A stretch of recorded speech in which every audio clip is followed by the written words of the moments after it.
तो कहानी की शुरुआत होती है, जैसा हमने कहा, एक दुखद घटना से। माँ सती, शिवजी की पत्नी, जी। वो अपने पिता राजा दक्ष के यज्ञ में जाती हैं बिना बुलाए। हाँ, ये महत्वपूर्ण है कि उन्हें निमंत्रण नहीं था। और वहां होता है अपमान, न सिर्फ महादेव का बल्कि खुद सती का भी। और वो अपमान इतना गहरा होता है कि माँ सती वहीं यज्ञ कुंड में अपने प्राण दे देती हैं। बिल्कुल। और ये घटना कोई छोटी मोटी घटना नहीं थी। महादेव के लिए ये सिर्फ पत्नी का वियोग नहीं था, ये उनके अपने अस्तित्व पर एक चोट जैसा था। उनका दुख इतना ज्यादा, इतना गहरा था कि वो दुनिया से एकदम विरक्त हो गए। क्रोध भी था, शोक भी था, और उसी आवेग में वो सती के शरीर को लेकर घूमने लगे। हाँ, और फिर और आखिर में वो गहरे ध्यान में, समाधि में चले गए। और ये कोई नॉर्मल मेडिटेशन नहीं था, ये सृष्टि के संहारक का अपने आप में सिमट जाना था।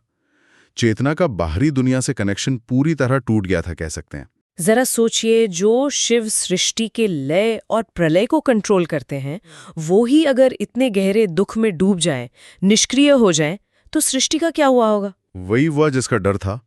जैसे ही महादेव समाधि में गए, यूनिवर्स का बैलेंस गड़बड़ा गया। उनकी जो कंट्रोलिंग एनर्जी थी वो हट गई।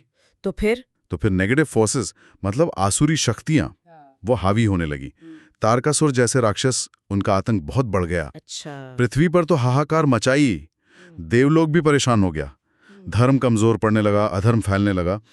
सिचुएशन ऐसी हो गई कि सृष्टि खतरे में आ गई, क्योंकि एक जो मेन पिलर था बैलेंस का, वही एक्टिव नहीं था। तो एक तरफ महादेव दुख में डूबे हुए, दूसरी तरफ दुनिया तबाही के कगार पर।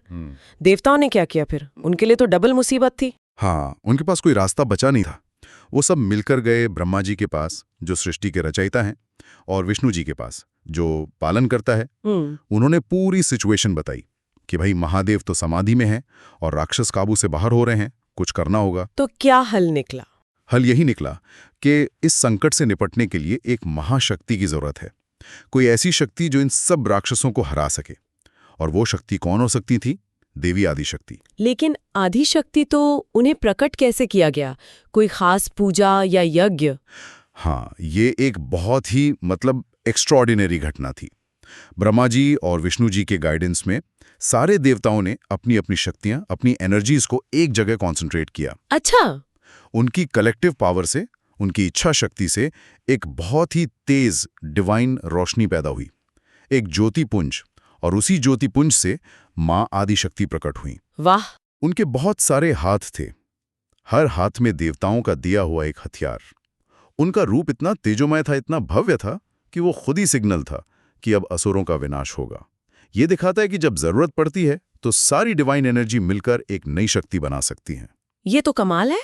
तो मां आदिशक्ति आ गई, प्रॉब्लम सॉल्व, राक्षसों का काम तमाम। यहीं पर कहानी में एक और ट्विस्ट आता है। यही ध्यान देने वाली बात है। क्या? कि मां आदिशक्ति प्रकट तो हो गई, उनके पास सारी शक्तियां भी थीं, हथियार भी थे, लेकिन उनका पृथ्वी पर उतरकर अपना काम शुरू करना, राक्षसों का संहार करना, वो बिना महादेव की इजाजत के मुमकिन नहीं था। हैं? ये तो थोड़ा अजीब नहीं है? महादेव तो खुद समाधि में थे, दुनिया से कटे हुए, फिर उनकी परमिशन क्यों? आदिशक्ति तो खुद सुप्रीम पावर है। यही तो शिव शक्ति तत्व का रहस्य है। देखिए, शिव भले ही समाधि में थे, इनएक्टिव लग रहे थे, लेकिन वो सृष्टि के फाउंडेशनल पिलर्स में से एक हैं। शक्ति चाहे कितनी भी पावरफुल क्यों ना हो, उसका एक्शन में आना, उसका मैनिफेस्ट होना, वो शिव तत्व की मौजूदगी और सहमति पर डिपेंड करता है। शिव अगर चेतना है तो शक्ति ऊर्जा है। अच्छा। और ऊर्जा को प्रकट होने, काम करने के लिए चेतना का आधार चाहिए। तो महादेव की परमिशन सिर्फ एक फॉर्मेलिटी नहीं थी, ये उस कॉस्मिक लॉ का हिस्सा था, जहां शिव के बिना शक्ति अधूरी है और शक्ति के बिना शिव। उनका अप्रूवल उस एनर्जी को डायरेक्शन और बेस देने के लिए जरूरी था। ये दिखाता है कि दुख में होते हुए भी उनका रोल कितना सेंट्रल था। अच्छा, अब समझा। ये तो शिव और शक्ति का जो अटूट रिश्ता है, उसका सबूत है। तो फिर महादेव ने परमिशन दी कैसे? वो तो समाधि में थे। देवताओं ने और खुद आदिशक्ति ने मिलकर प्रार्थना की, और उनकी वो कलेक्टिव प्रार्थना की गूंज महादेव के ध्यान में पहुंची। वो बाहरी दुनिया से भले ही कटे थे, पर उनकी इनर कॉन्शियसनेस ने वो पुकार सुनी। उन्होंने अपने गहरे ध्यान से ही मां आदिशक्ति की प्रार्थना स्वीकार की, और सिर्फ हाँ नहीं कहा, बल्कि अपनी शक्ति का एक इम्पॉर्टेंट हिस्सा, एक अंश उन्हें दिया भी। अरे वाह, शक्ति का अंश भी दिया। हाँ, वो अंश जरूरी था उस शक्ति को पृथ्वी पर पूरी तरह से एक्टिवेट करने के लिए। ये महादेव का कंट्रीब्यूशन था, दुख में होते हुए भी सृष्टि के लिए अपनी जिम्मेदारी निभाना। यहाँ बात वाकई दिलचस्प हो जाती है। तो महादेव की सहमति और शक्ति अंश मिल गया, फिर माँ आदिशक्ति ने क्या किया? जब महादेव की सहमति और शक्ति मिल गई तो माँ आदिशक्ति, जो अब माँ दुर्गा के रूप में प्रकट होने वाली थी, उन्होंने एक बहुत महत्वपूर्ण वचन दिया। क्या वचन? उन्होंने देवताओं को और सृष्टि को विश्वास दिलाया। कहा, मैं जरूर इन असुरों का नाश करूंगी, और सिर्फ अभी नहीं बल्कि हर साल अश्विन महीने के शुक्ल पक्ष की पहली तिथि से लेकर 9वीं तिथि तक मैं अपने 9 अलग अलग रूपों में पृथ्वी पर आऊंगी और भक्तों को दर्शन दूंगी, उनका कल्याण करूंगी, उन्हें आशीर्वाद दूंगी। और यही वचन, यही नवरात्रि के त्योहार का बेस बना। बिल्कुल, यही वो वचन है जिसने नवरात्रि के 9 दिनों के उत्सव की नींव रखी। अश्विन मास, शुक्ल पक्ष, प्रतिपदा से नवमी तक हम माँ दुर्गा के उन्हीं 9 रूपों की पूजा करते हैं जिनका जिक्र उन्होंने अपने वचन में किया था। हाँ, जैसे पहले दिन माँ शैलपुत्री। बिल्कुल, शैलपुत्री जो हिमालय की बेटी हैं, सती का ही रूप। फिर ब्रह्मचारिणी, तप करने वाली। चंद्रघंटा, जिनके माथे पर चांद है घंटे जैसा। कुष्मांडा, जिनसे ब्रह्मांड निकला। स्कंद माता, कार्तिकेय की माँ। कात्यायनी, कात्यायनी, जो कात्यायन ऋषि की बेटी के रूप में आई। फिर कालरात्रि, काल का नाश करने वाली। महागौरी, गोरे रंग वाली। और 9वें दिन सिद्धिदात्री, सारी सिद्धियां देने वाली। ये 9 रूप मतलब देवी की पूरी जर्नी दिखाते हैं एक तरह से। उनकी शक्तियां, उनके अलग अलग पहलू। अगर हमें इसे बड़ी तस्वीर से जोड़ें तो ये सिर्फ एक कहानी नहीं है, ये यूनिवर्स कैसे काम करता है उसका एक गहरा प्रिंसिपल समझा रही है। महादेव का दुख, उनकी समाधि, सृष्टि का बिगड़ना, देवताओं की प्रार्थना, आदिशक्ति का आना, फिर महादेव की परमिशन और शक्ति देना, और आखिर में देवी का वो प्रॉमिस। बिल्कुल, ये सब मिलकर नवरात्रि को एक बहुत गहरा मतलब देते हैं। निश्चित रूप से ये दिखाता है कि कैसे एक पर्सनल दुख भी कॉस्मिक घटनाओं की वजह बन सकता है, और कैसे उस क्राइसिस से निकलने के लिए शिव और शक्ति दोनों का साथ आना जरूरी है। महादेव की वो परमिशन और शक्ति देना ये कोई छोटी बात नहीं। ये प्रूफ है कि शिव और शक्ति अलग नहीं है, एक दूसरे के कॉम्प्लीमेंट्री हैं। एक के बिना दूसरा एक्टिवेट ही नहीं हो सकता।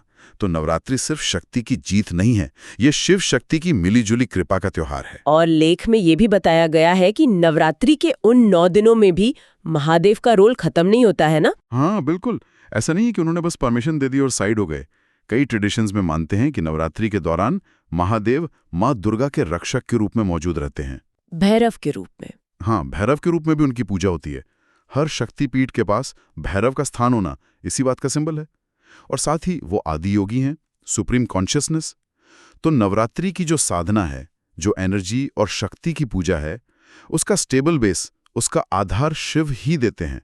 मतलब माँ की जो डायनामिक एनर्जी है, उसकी पूजा शिव की स्थिर चेतना के बैकग्राउंड में ही पूरी होती है। तो ये हमें उस लेख के फाइनल और शायद सबसे जरूरी पॉइंट पर लाता है, शिव शक्ति का जो अविभाज्य सिद्धांत है। सही कहा। लेख साफ कहता है कि माँ दुर्गा की पूजा शिव की कृपा के बिना पूरी नहीं हो सकती, और वैसे ही शिव की पूजा भी शक्ति यानी देवी के बिना अधूरी है। ये ऑप्शनल नहीं है, ये जरूरी है। बिल्कुल, ये एक अनिवार्यता है। जैसे कहते हैं शिवस्य हृदयम विष्णु, विष्णुश्च हृदयम शिवः, वैसे ही शिव और शक्ति एक ही अल्टीमेट रियलिटी के 2 पहलू हैं। इसका फिलॉसफिकल मतलब क्या हुआ? इसका गहरा दार्शनिक महत्व है।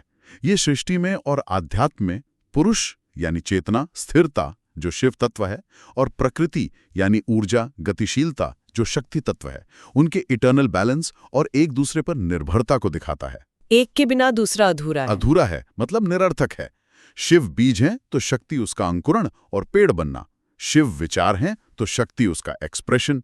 नवरात्रि का त्योहार इसी डिवाइन बैलेंस का, इसी जॉइंट क्रिएटिव और डिस्ट्रक्टिव पावर का सेलिब्रेशन है।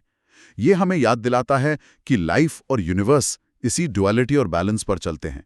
तो इसका क्या मतलब निकलता है? आज की इस गहरी बातचीत से ये बात साफ हो गई कि नवरात्रि सिर्फ माँ दुर्गा के 9 रूपों की पूजा या बुराई पर अच्छाई की जीत का त्योहार नहीं है। हाँ, ये कहानी है महादेव के गहरे दुख की, सती के जाने के बाद उनकी तपस्या की, उस दुख से जो यूनिवर्स में क्राइसिस आया उसकी, फिर देवताओं की प्रार्थना, आदि शक्ति का प्रकट होना, महादेव की वो निर्णायक सहमति और शक्ति देना। हाँ, और फिर देवी दुर्गा का वो वचन जिससे नवरात्रि का त्योहार शुरू हुआ।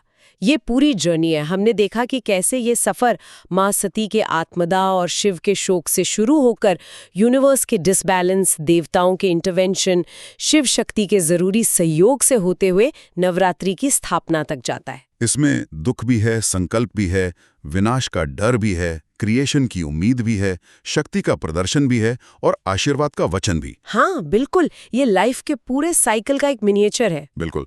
और जब हम इस पूरी कहानी पर, इसके किरदारों पर, इसके मतलब पर सोचते हैं तो एक और ख्याल आता है। हो सकता है ये लेख में सीधे ना लिखा हो, पर इससे जुड़ा हुआ लगता है। क्या? सर, मॉनसून के बाद आता है, जब प्रकृति में एक नई जान आती है, आसमान साफ होता है। क्या इस टाइम की खास कॉस्मिक एनर्जीज का महादेव के ध्यान चक्र से या गहरी स्पिरिचुअल प्रैक्टिस से कोई कनेक्शन हो सकता है? अच्छा, इंटरेस्टिंग पॉइंट है। क्या ये मुमकिन है कि ये खास समय जब धरती नई एनर्जी से भर रही होती है, वो गहरी आंतरिक साधना जो महादेव का डोमेन है, और बाहरी उत्सव वाली डिवाइन फेमिनिन एनर्जी का एक्सप्रेशन जो शक्ति का डोमेन है, दोनों के लिए सबसे अच्छा हो? मतलब मौसम का बदलना, उसकी एनर्जी, वो शिव और शक्ति दोनों की आराधना के लिए एक ब्रिज का काम करती हो। हाँ, शायद स्थिरता और गतिशीलता, ध्यान और उत्सव दोनों के लिए एक नेचुरल कनेक्टिंग पॉइंट। ये एक विचार है जो हमारे सुनने वालों को सृष्टि, विनाश, दुख, संकल्प, फिर से निर्माण और भक्ति की इस साइक्लिकल नेचर पर और सोचने के लिए इंस्पायर कर सकता है, जैसा कि इस अद्भुत कथा में हमें दिखता है।